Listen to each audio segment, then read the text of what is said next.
Jai Shishi Guru Garangagan Hapika Giridhari Radha Gopinath Ju Ki Jai Satchinandana Gaudhari Ki Jai Giriraj Govardhan Ki Jai Srila Gurudev Ki Jai Rupa Nuga Guru Vargya Ki Jai Ananta Kota Vaishnava Vrinda Ki Jai Gaur Premanande Hari Hari Bol Om Aginati Mirandasya Gyananjala Shalakaya Chakshu Unmilitam Jena Tasmai Shri Guruve Namaha Guruve Gauda Chandraya Radhikaya Tadalaye Krishnaya Krishna Bhaktaya Tarabhaktaya Namo Namaha Yam Pravajantamanapaityam Apaitya Krityam Dvaipaino Viraha Katara Ajuhava Putreti tammayatayotaravo binidustam sarva hridayam munimanatoshmi Bhaktya vihina aparada lakshay Shiptascha karmadhitaranga madhye Kripa mahitvam sharanam prapana Prinde namaste charana ravindam Bhajami radham aravinda netram Smarami radham madhurashmitasyam Vadami radham karuna baradram tato mamanasti gatyana chapi. I first of all offer millions of Dandavat pranams unto the lotus feet of my most beloved Gurudev Nitya Lila Pravishta Om Astautarasara Shishimad Srila Bhakti Vedanta Narayan Goswami Maharaj. And the same again, millions of times unto the lotus feet of our most beloved Nitya Lila Pravishta Om Astautarasara Shishimad Srila Bhakti Vedanta Swami Srila Prabhupada. And all the Vaishnava and Vaishnavi devotees of the Lord, Dandavat pranams. Dandavat Maharaj.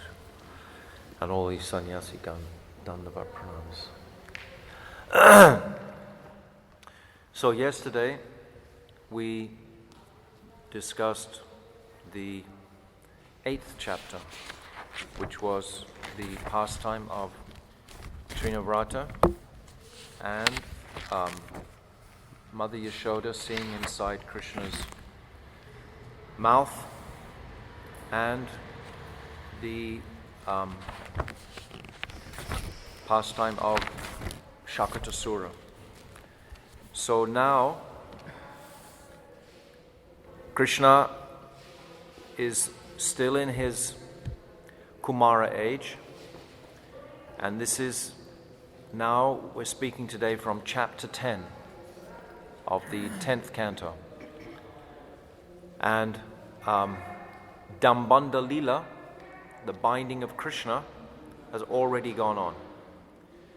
And at the beginning of chapter 10, Parikshit Maharaj, he inquires, because the story of the twin Arjun trees falling over, he inquires what made Narad angry at those two demigods, those two devas. So then Shukadev Goswami, he very nicely explains the history of Nalakuvera and Manigriva. And not that they're demons, but they're in that sort of category where it's something separate from the Braj flavor, because they're the sons of Kuvera. And Kuvera is a very dear friend of Shivji, Sankarji. So Nalakuvera and Manigriva, they were given permission to spend time in the gardens of Kailash. Very beautiful, intoxicatingly attractive gardens. Beautiful waterfalls, incredible fruit trees, flowers, blossoms, sweet animals, deers, etc. A very intoxicating place. And they would go there, though, with many girlfriends, and they would engage in some sort of mundane ras with those apsaras. And because they were very coming from aristocracy, you can say, this is why this particular pastime Shukadev Goswami spent some time to describe.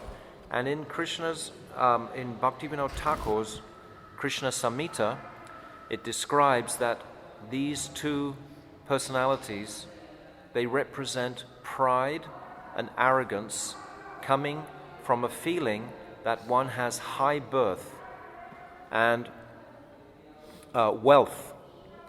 And it's described that this gives rise to this arrogant mentality, which can also, Bhaktivinoda Thakur is saying, that it can inspire cruelty to animals and lust for women and indulgence in intoxication.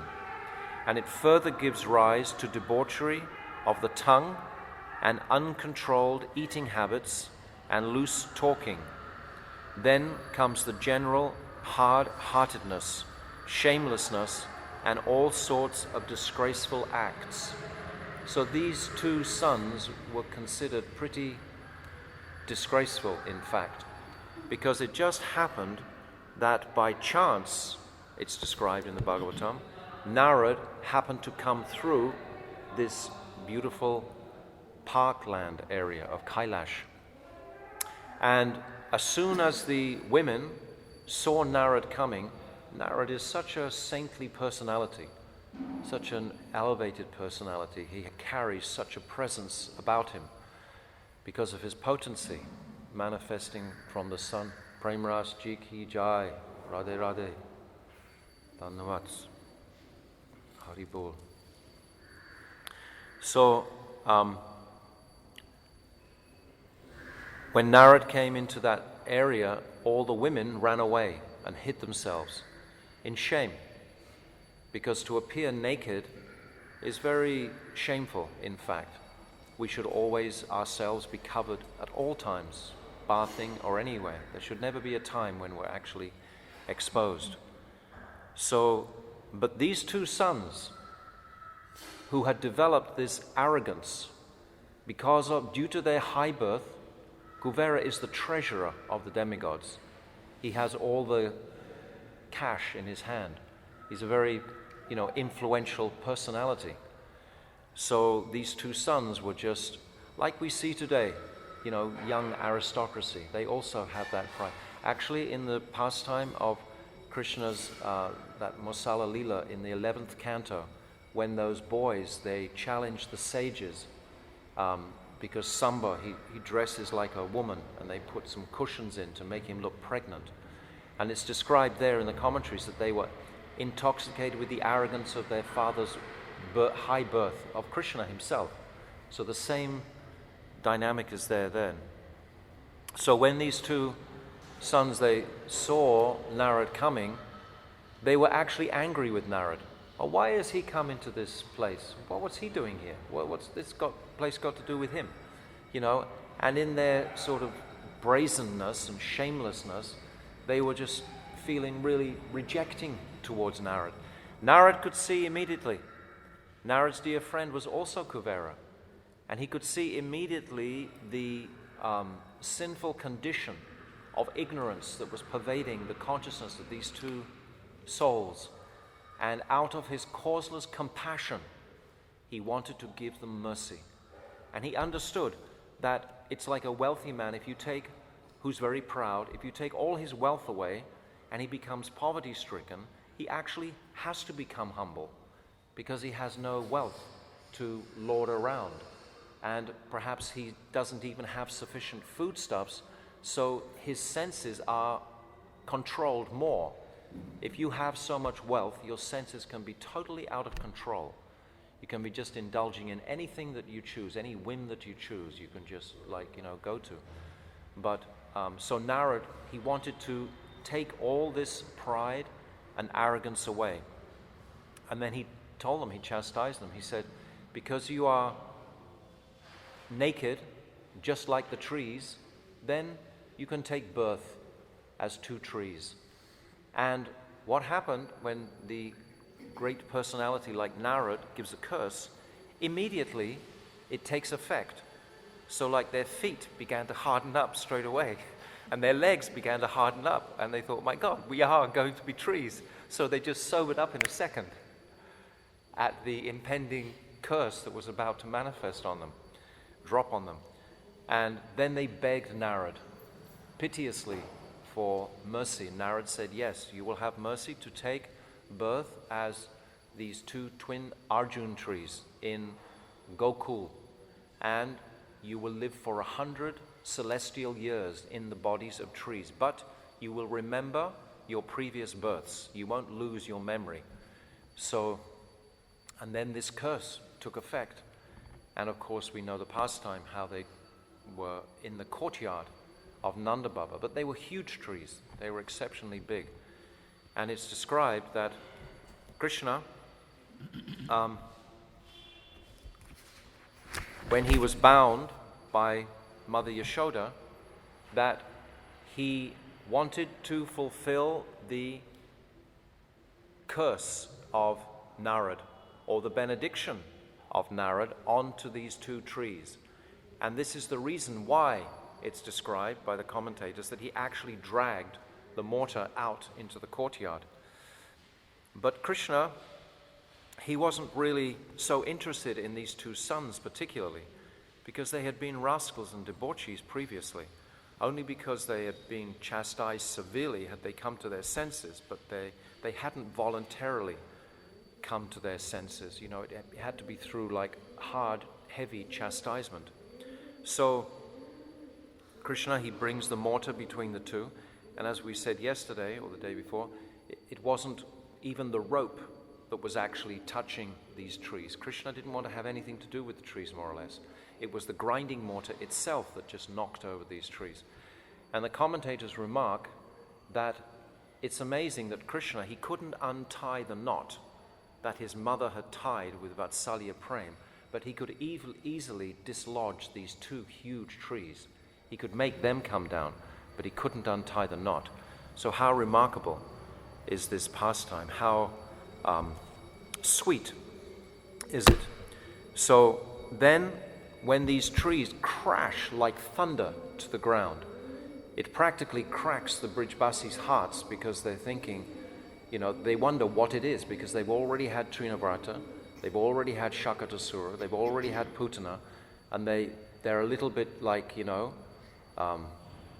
afraid of some other attack on their darling Lala. So then they come rushing to that spot, and they see these enormous trees have uprooted, and to their amazement they see Krishna and the cowherd boys completely unharmed by this, that they're just playing happily at the base of those two trees. And Nanda Baba, of course, immediately comes forward. But just prior to the Brijbasis actually arriving there, then Nalakuvera and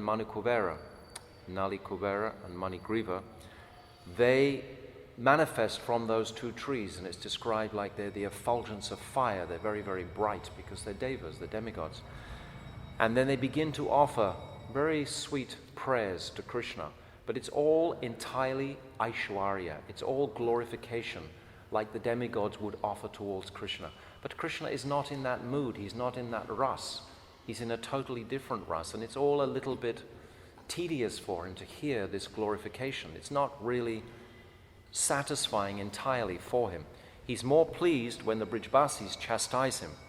This makes him happy. But the prayers of these personalities don't really create a happiness in the heart of Krishna. Because this is the whole purpose of this 10th canto, is to strip this Aishwarya conception from the goal, the ultimate goal of Braja Prem. It is without all this honor and awe and reverence, but it has to be very carefully navigated to reach that place of appreciating the truth of Rag Marg, the truth of this spontaneous attraction. As we said in the last couple of days, that this is very, very rare, that this opportunity is actually given. It was only 5,000 years ago, we said yesterday, how in the 7th Manvantara, etc. So all up until then, there had not been this conception of the sweetness and beauty of Krishna. It had all been awe and reverence. So this is a very novel teaching that Parikshit Maharaj is actually hearing, that Shukadeva Goswami is speaking. This has never been spoken before in this same way. So it's extraordinary, the intimacy of the description of the sweetness of the Supreme Personality of Godhead. We've been hearing about this perhaps for a long time, so for us it's like normal. But actually, if we see it in perspective from those Mathuravasis like Parikshit Maharaj, when they were hearing this, it was like something astonishing. Because just like the Devas are aware of all Krishna's Aishwarya, we also are aware of Krishna's is the Supreme Personality of Godhead. We're not entirely Brijbasis. Our Gurudev was a Brijbasi, but we're following in the footsteps of the Brijbasis. So we are also aware of his Godhead simultaneously. So for the devotees, we have to reconcile these two conceptions of Krishna being the sweetest personality, the darling Lala of Braj, the one who could be chastised by his mother, bound, etc., as well as being the Supreme Personality of Godhead. We can never do this without the mercy of Chaitanya Mahaprabhu manifesting this Hare Krishna mantra. Without the potency of that Mahamantra, then we can't reconcile these two opposite conceptions practically, Aishwarya and Madhurya. They are so different. There's such a difference between these two. But by purification and the mercy of Guru, then we can have some understanding or some appreciation. When the heart begins to melt, it's the melting of the heart. So this is why Krishna performs these absolutely intoxicatingly sweet pastimes. If we can imagine this little boy, he's about 18 months old at this time, very, very young. And he's just there sitting between these two huge trees that have fallen over, like he's helpless. And of course, as soon as Nanda Baba comes, he's already just accepted the prayers of these two devas. But as soon as Nanda Baba comes, what does he do? Immediately starts crying because his father has come.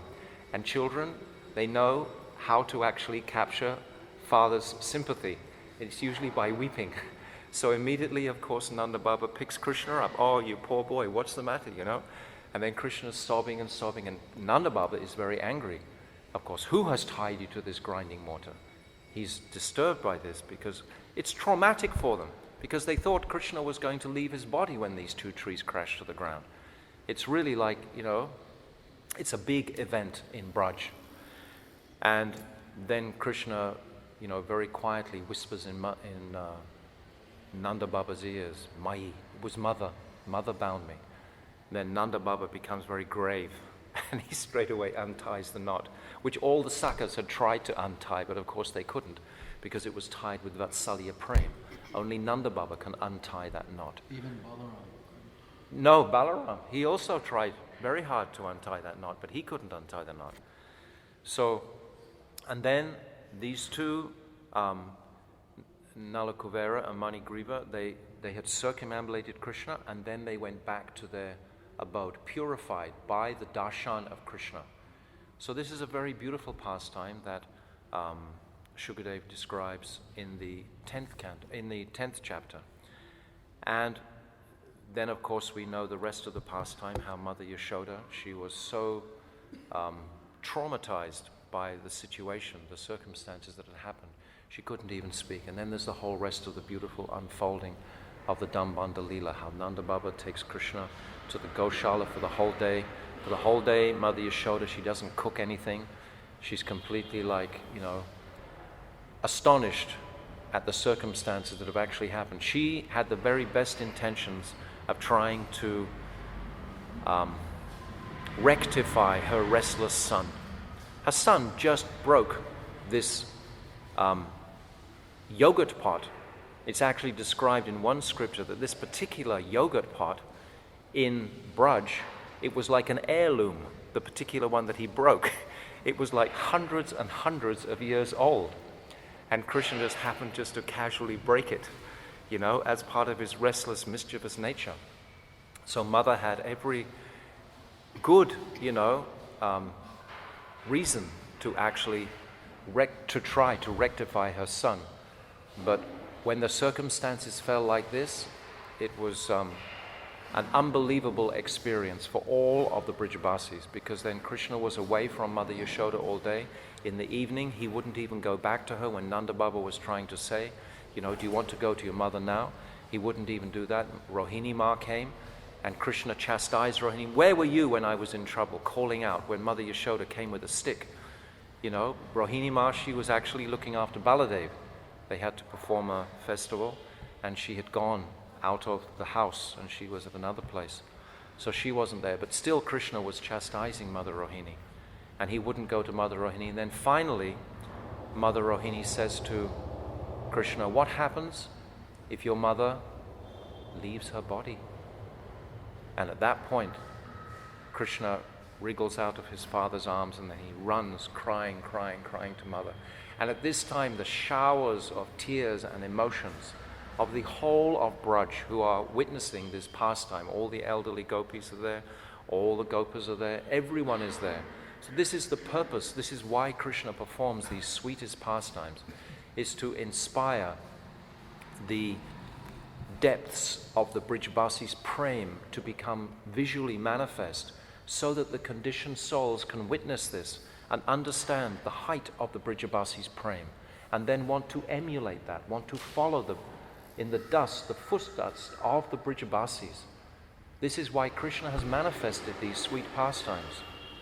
And it was described, I was talking yesterday, that Parikshit Maharaj is saying how these pastimes are so sweet, but it seems as if that they're not sweet, as if he gave the example of someone who has jaundice and is taking the rock candy. It doesn't seem very sweet initially, but the more and more we hear about these pastimes, the more we sink into the very essence of the sweetest personal relationships.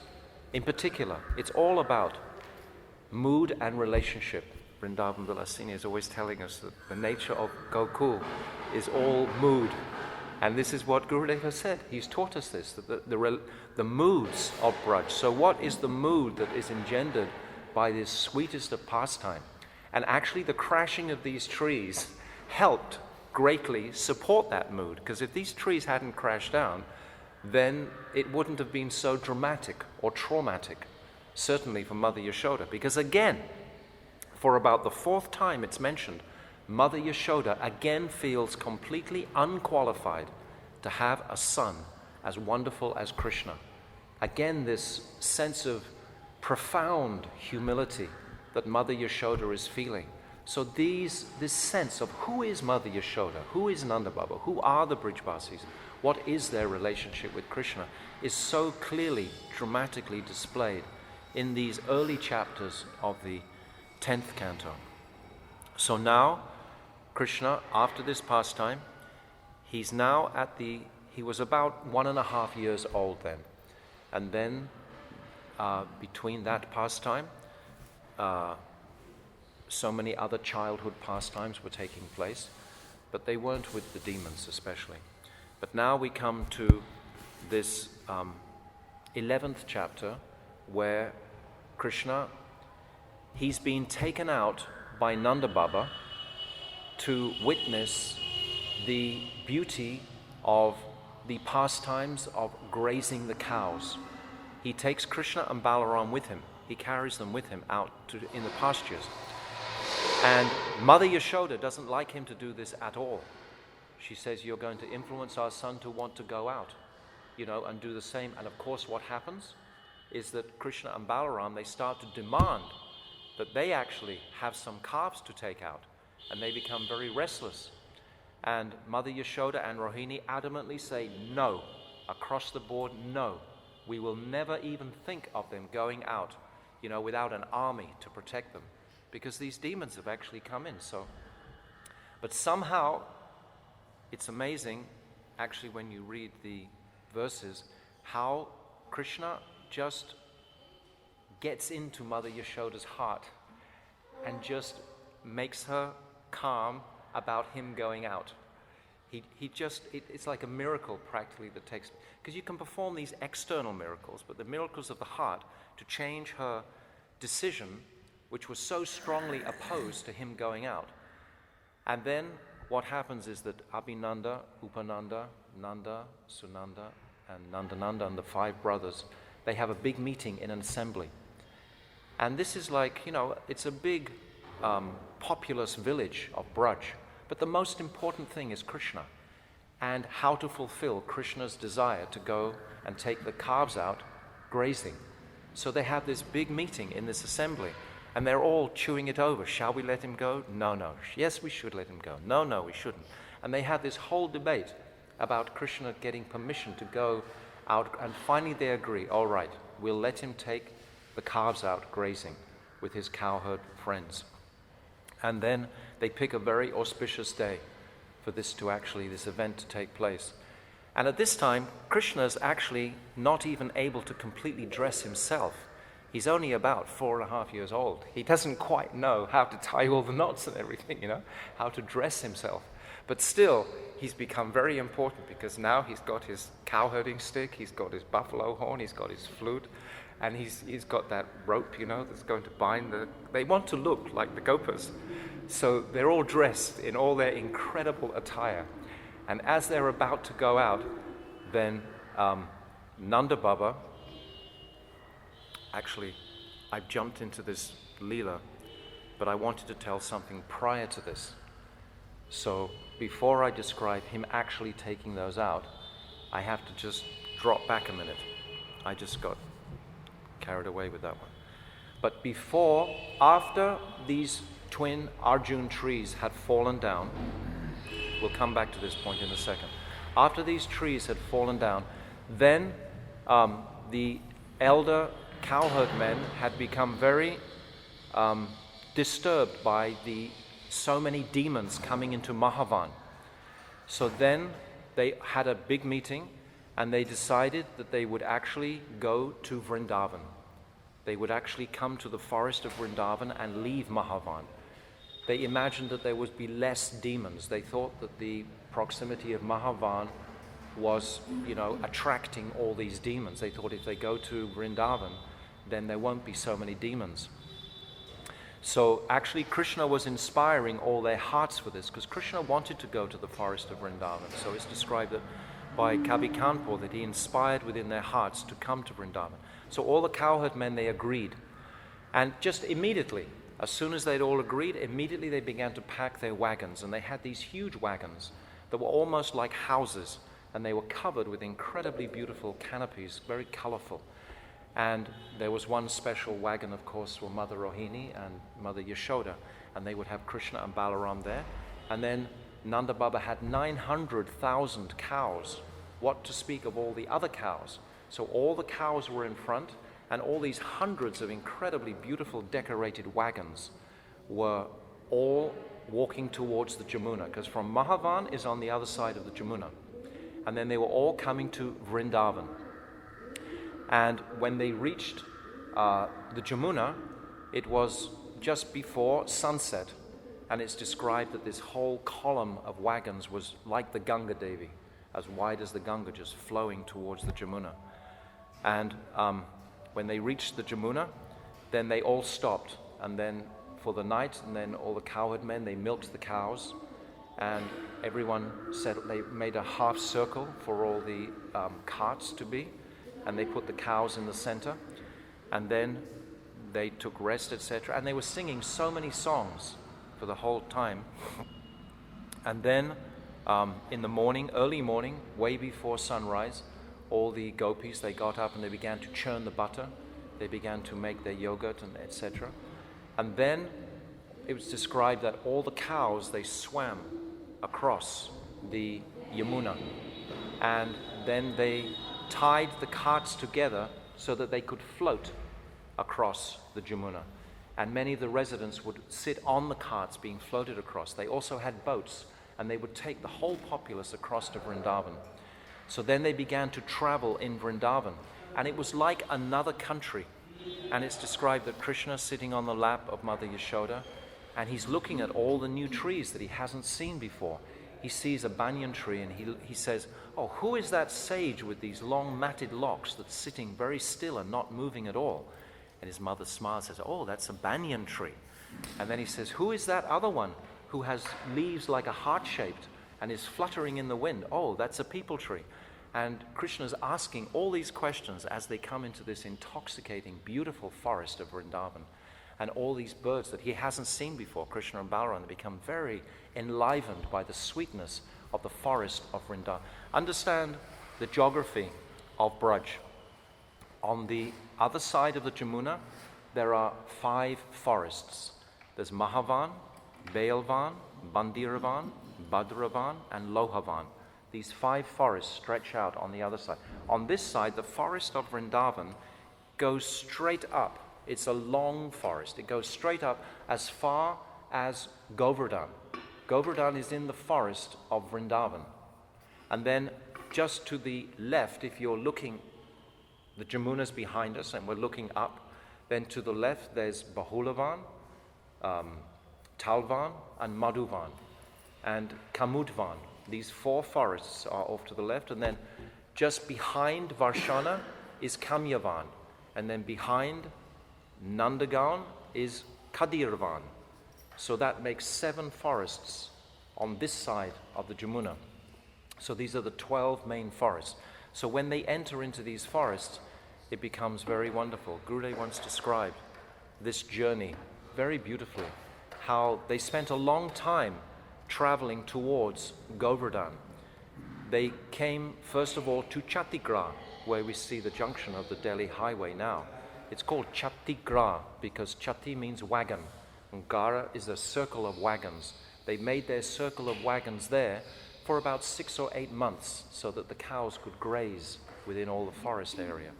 And then they proceeded towards Govardhan, and they come to one village called Ral, and there's many pastimes there. Then they come to this village of Bashant, which is just before Govardhan. Actually, if you know where I'm talking about, you come past Ral, that's the... we don't need that. No. Too noisy. When there's power, it works. When we come past Ral, and then there's another very small village, and then if you remember, there's a little bridge that goes up, and then it's like you're in the atmosphere of Govardhan. And you can almost see the change in consciousness in that atmosphere. You come into the, area of Giriraj. So it was in this little village of Basant that the Brijbasis were located when this pastime took place about Vatsasura, about the killing of the calf demon. This is the first place where Krishna took the calves out grazing.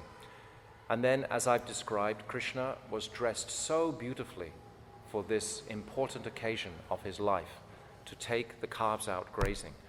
And Mother Yashoda, Nanda Baba, they did a very beautiful arti ceremony before he went. And then he was trying to go, because he was restless to go to the forest to perform his pastimes.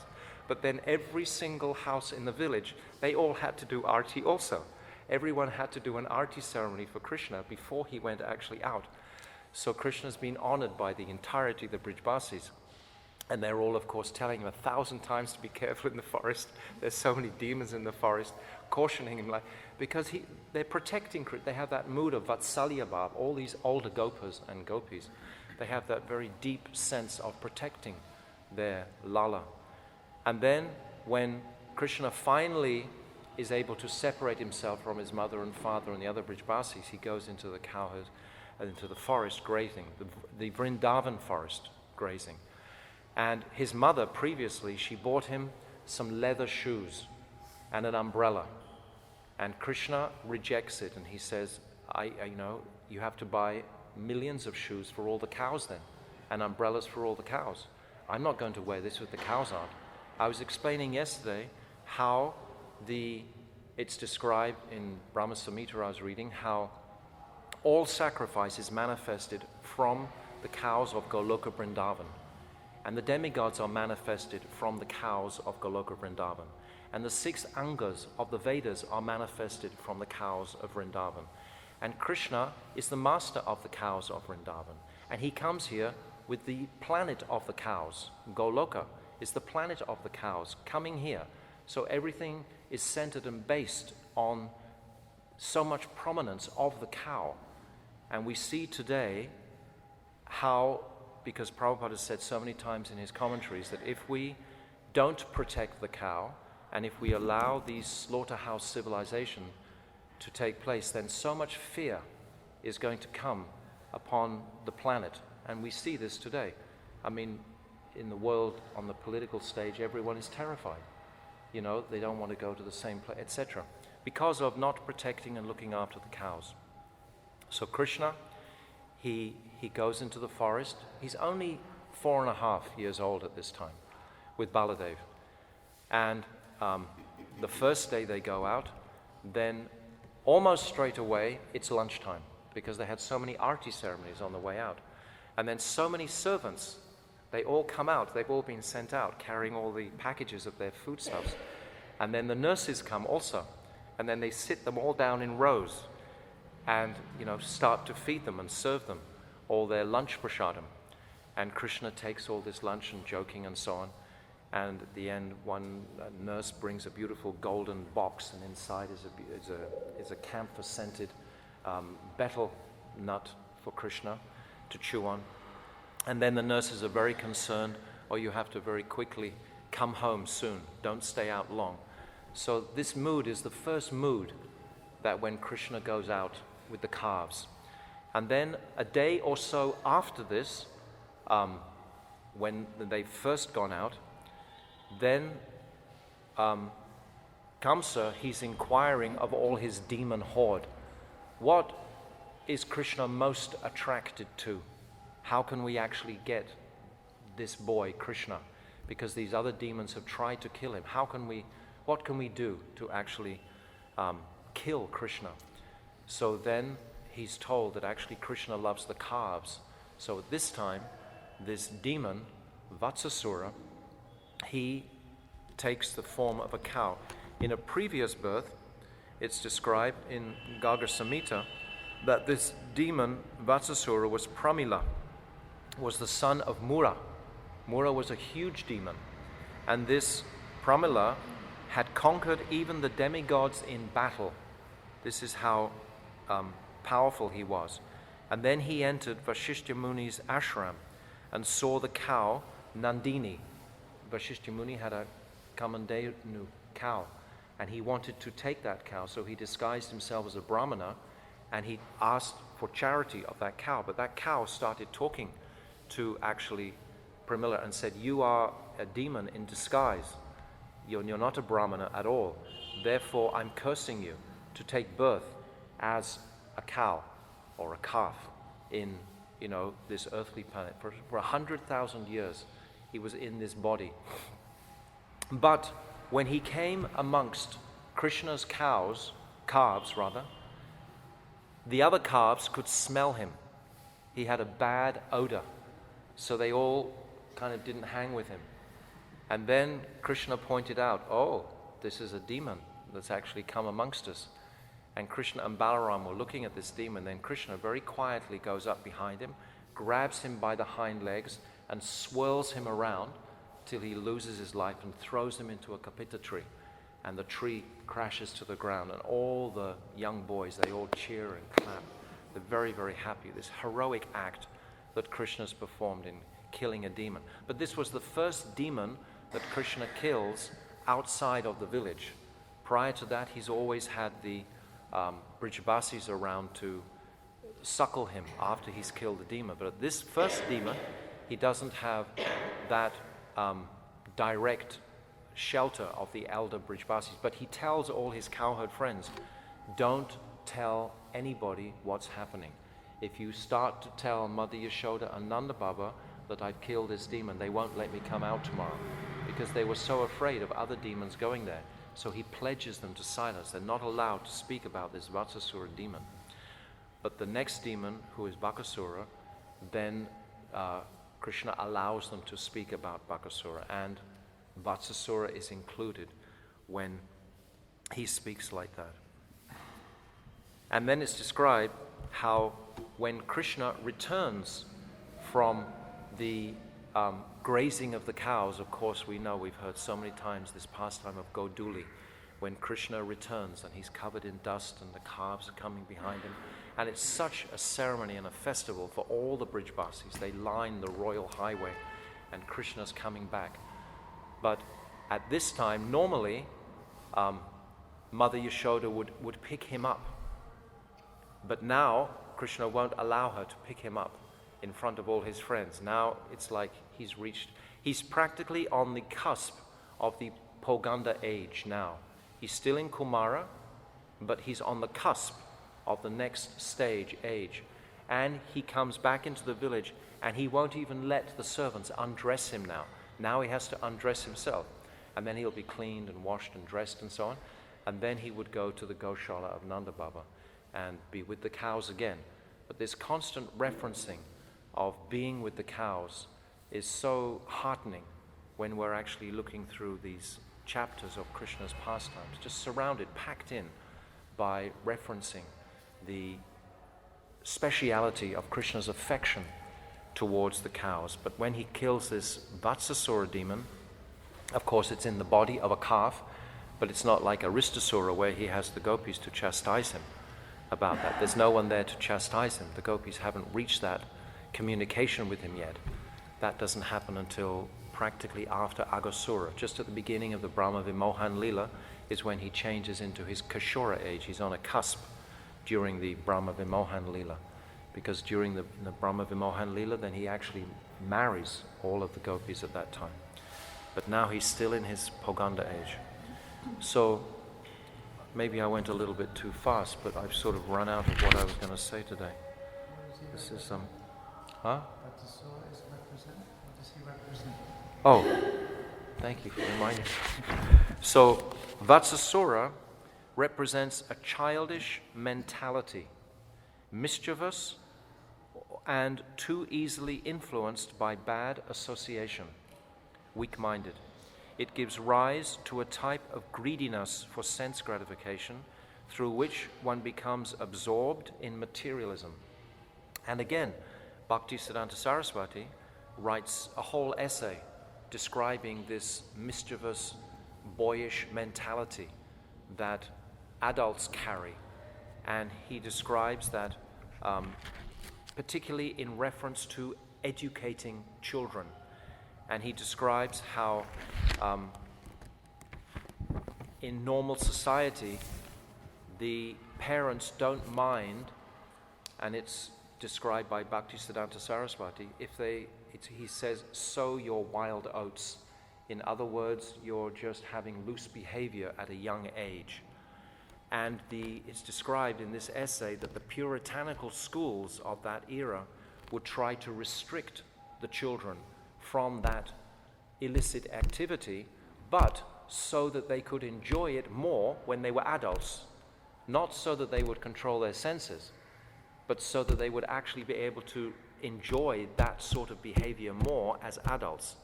And Bhaktisiddhanta Saraswati heavily condemns this.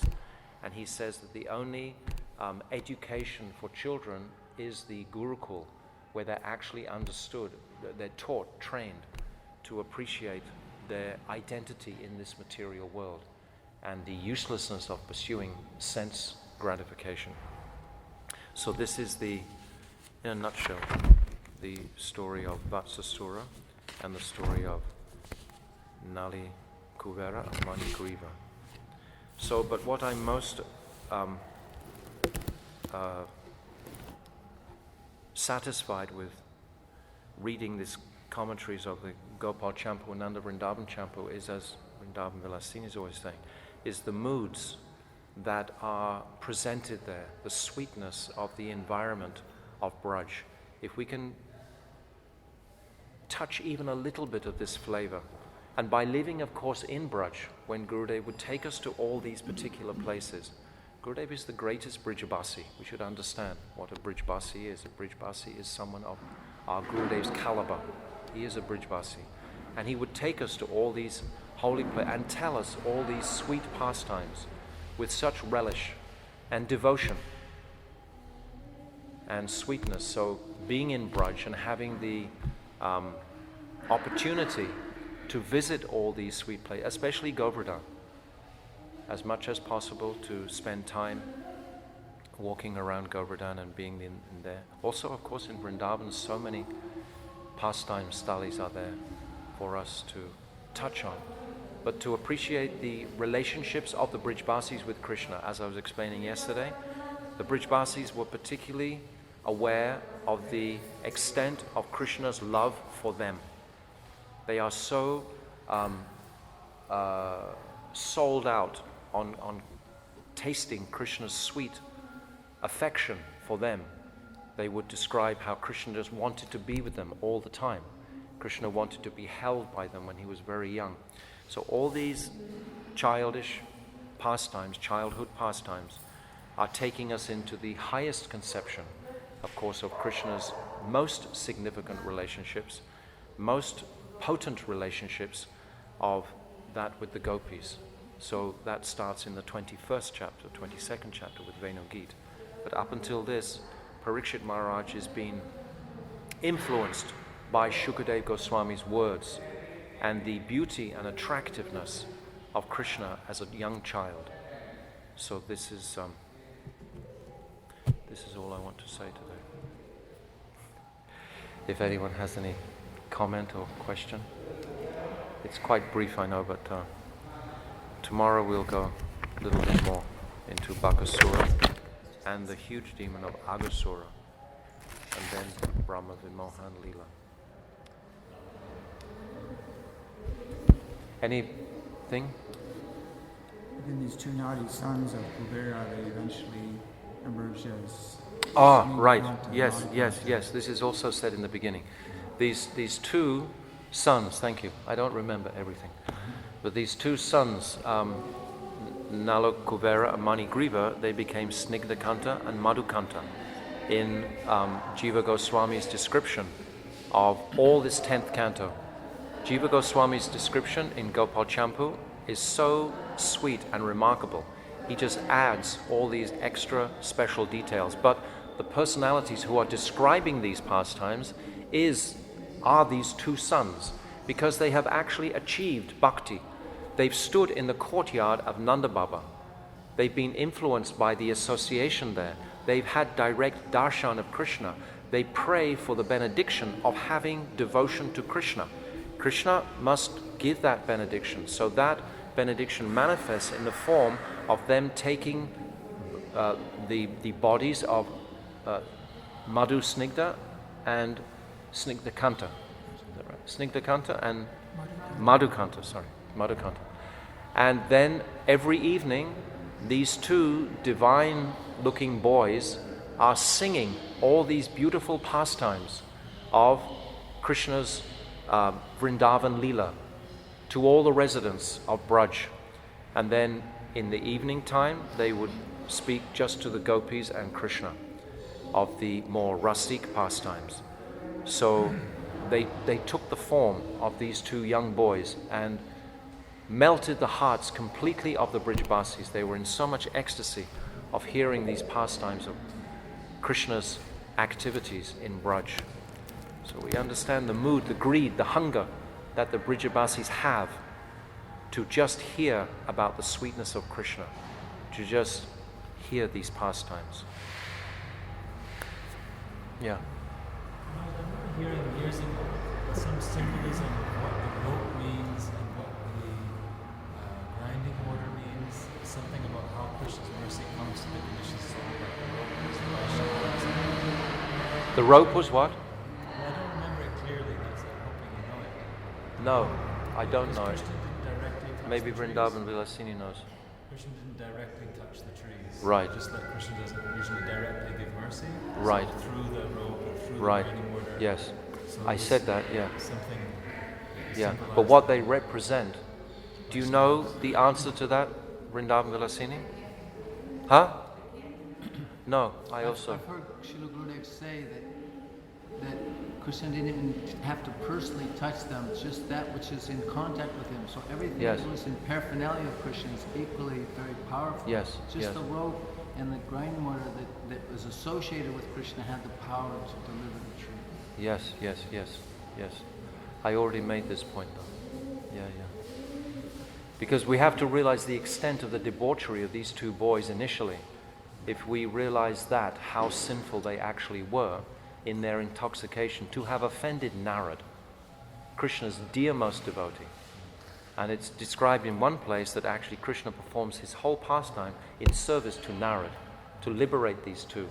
This is one, but there are so many. Of course, the main pastime is to actually bring out Mother Yashoda's remarkable Vatsalya Prem, which is so astonishing. which we remember, of course, during the month of Kartik regularly.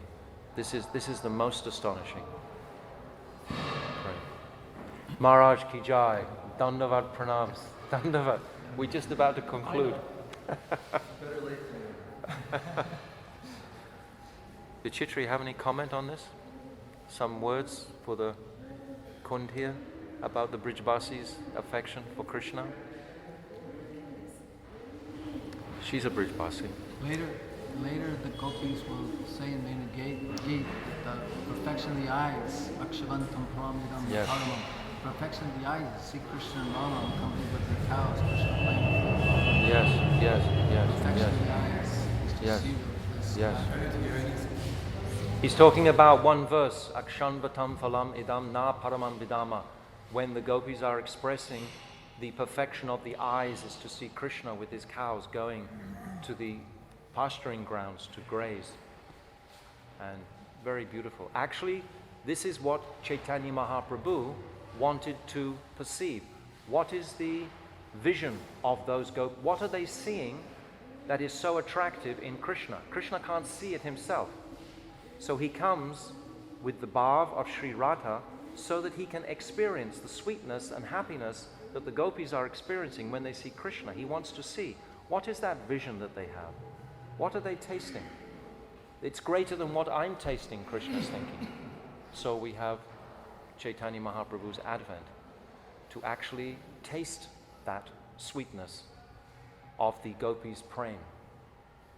That is what Mahaprabhu wants to taste. He wants to taste himself from the vision of the gopis, which he manifests as the Ashraya.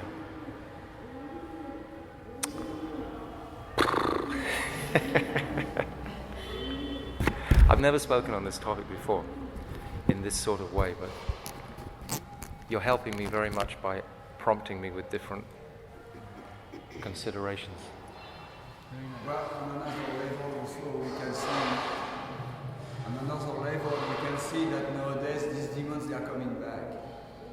If we meditate a little bit on the Braj, how is the condition of Braj nowadays, you can see that Putana wanted to poison, then so many poison they are putting all over the Vrindavan. Yeah. You know, Krishna keep the cart. So now so many cars are coming here. You know, if you look all the demons being killed by Krishna, you can interpolate. Yes. Put them. They still are making their influence felt today, you know, by these demonic. But this gives us great inspiration to take deeper shelter and refuge of Krishna when all around us, as this Kali Yuga is decaying more and more increasingly, almost, Prabhu, day by day, we're witnessing the atrocities on the planet just becoming more and more and more degraded so quickly. And it gives the devotee great inspiration to become inspired to take deeper, more significant refuge, because there is no other way. I mean, maybe, 100 years ago, or even 50 years ago, there was a nice atmosphere, perhaps a sattvic village you could find, where you could just sit and do your... There's nowhere on the planet where that atmosphere really exists strongly. So all this contamination, and it should give the devotee great inspiration to perform his seva of compassion, which is why Krishna's manifested this whole world initially, to demonstrate his own Karuna Shakti.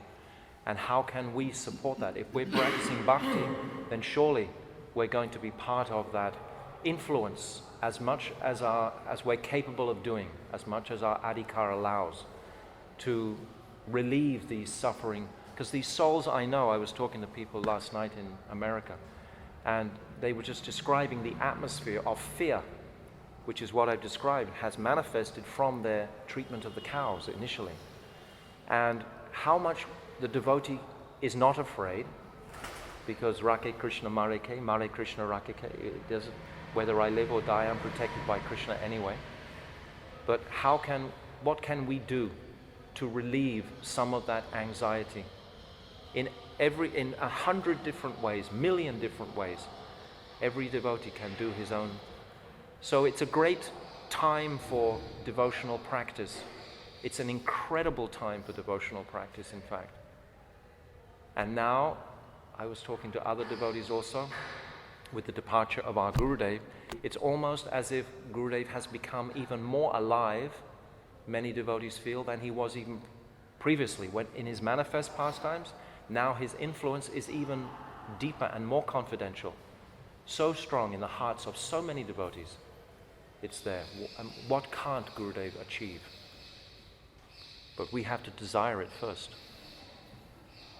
You asked me to say something about the love of the Vrindavan. They have this pure service movement, absolutely nothing for themselves. They're just totally in love with Krishna, overwhelmed by his beauty and sweetness. So Gurudev revealed our sweetness to us and told us we also have Vrindavan, and this is our innate nature. So we can focus there and pray that we get that mood very soon, to cultivate that mood. Yes. And change our consciousness. Yes. Yes. You also said that there's no place on the planet now that's not touched by all these demonic influences. Kali Maharaj. There is. I've been a few times to Untitled village in the mountains above Jaipur. There's about 35 families that live there. There's not one television in the village. Wow. Every adult there is chanting one mantra daily. Wow. And all the children are chanting at least 4 rounds every day. And they're all singing bhajans. It's a completely different realm. You enter that area and you feel the difference. And the fields are just filled with singing, dancing peacocks. Wow. There is, but despite his influence, Yeah. his chanting that everyone is just, but it's definitely a very rare phenomenon. It's actually described in one Purana that in the atmosphere of Giriraj, there's the least influence of Kali on the planet. Whenever we come close to Giriraj, it's the least influence, but you've described another pocket. Because of course the holy name is non-different to Braj. So if the holy name is prominent, and that can be exported all over the planet by our enthusiasm and support, it just becomes unfortunate when we have these various, differences with each other rather than supporting each other. This is when it breaks down a lot. If we can always be seeing, as a pure devotee sees, Gurudev described once, the pure devotee only comes to this planet for only one reason, to see the good in everyone. If we're seeing any negative spot on anyone, it's our own Maya that we're actually, wallowing in. But Krishna, as is described in here, when he kills, he just went to suck her breast. He didn't know why she jumped up and crashed to the ground. It wasn't Krishna that did like this. His energies are doing like this, but Krishna has no intention of anything negative whatsoever. So we also must cultivate, because we're habituated through our conditioning to it's like a conditioning that we should learn to just stamp on. Become like, fried with it, exhausted with it. It doesn't go anywhere. There's no benefit to anyone, either way. We have to discriminate and take our particular stand, whatever, but to carry that. And then we're going to miss the heart of the relish of these types of pastimes. Yeah, when Tata was pretty close, he recognized Bacchus Aura. He would never hear the false one. Right. Ever. Right. Even if they may be true. Yes. He only saw they were doing service. Yes. He would never want to hear Yes. any false. Yes. Yes. And one of the Bacchus Aura. And that was one of his specialities. And in Bacchus Aura, one of the greatest qualities of Krishna is that he doesn't see the faults of others. He only sees even what little tiny little service they do. He doesn't see their faults. He never thinks of that. We become blind, actually, if we continually are looking at and talking about the faults of others. We become blind to the reality of the spiritual realm. We lose our consciousness. We become covered, miserable, unhappy, etc. No progress can be made in that way. And it's the first offense to the holy name, of course. Nam aparad.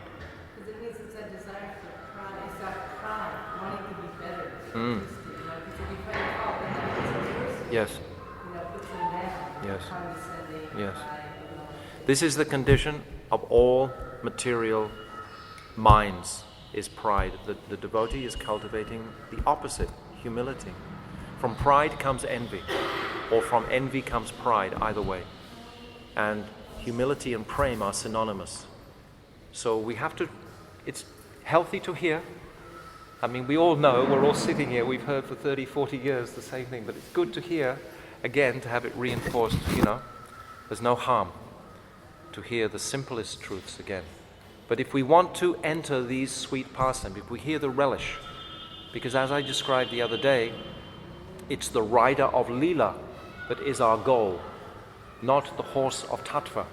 If we get too, you know, into the Tattva and we don't have sufficient Leela, it's going to become somewhat dry. The Leela has to become predominant in our bhajan, in our thoughts. Gurudev was always talking about Krishna. At the drop of a hat, he would just start to describe some pastime of Krishna. He talked about the philosophy, etc. extensively, but he loved to actually enter into the descriptions, like we saw him in so many years describing Damodar Leela. Again and again, I mean, 19 years I listened to that. And every year I was thinking, well, I heard all this before. And again, it would just be like a revelation. Well, I've never heard it before.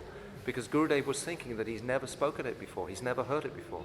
So with that ever freshness, Naveen Krishna, it's the nature of Krishna's sweetest pastimes.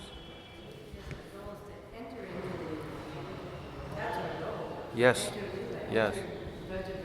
Yeah. Yes. And Gurudev said, when he was speaking to the ISKCON leaders, and they were talking with Tattva, Jiva Goswami, because he's so necessary for preaching, he said, but if you want to enter Leela, you have to give up Jiva Goswami and only take Vishwanath. Ah, interesting, interesting. But I commented on the first day that the reason I haven't gone extensively into the past lives of the demons, or even these essays of Bhaktisiddhanta Saraswati, because Gurudev never would extensively go into that. So many times we spoke on Krishna Leela, and I can remember a couple of times beginning to speak very cleverly. Oh, I'm knowing this part, and I'll speak this that devotees haven't heard or something. And Guru would sit down, and that would be like the end, you know. He wanted to keep it personal, keep that, you know, who is Putana? She's that shocking witch. She's also a false guru and everything else that goes with that. But, you know, the sweetness of the reality of the personal pastimes.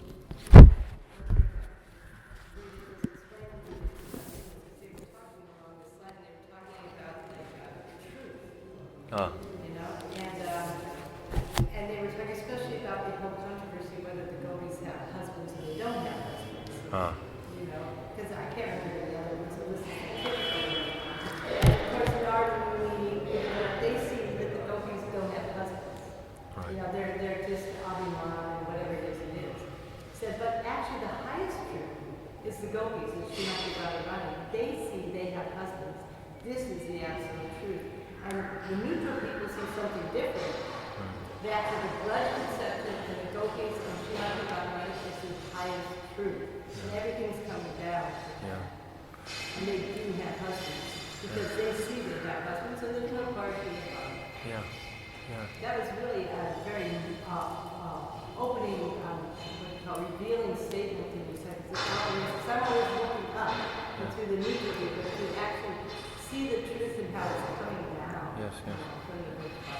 Well, Narad and Uddhava were just seeing through the eyes of Aishwarya, principally. So that is what we have seen up until the 10th canto, up until Shukadev Goswami begins to reveal in such a special way these childhood pastimes. And they definitely are like the stepping stones to the 10th canto. If we like to describe the pastimes of the gopis, but we don't really make a staircase to that place, it's not quite as strong when we're, you know, speaking. We don't have the platform. But Shukadev Goswami has given us this platform to, you know, describe, to come to that, you know, Pranaya Geet, Brahmara Geet, Gopi, etc., you know, to come to those places, which are the sweetest relish, the highest soul. Yeah, because until your Shraddha, it's like condensed. Yeah. Until you have Vishta, Rishi, Shakti Bhav, like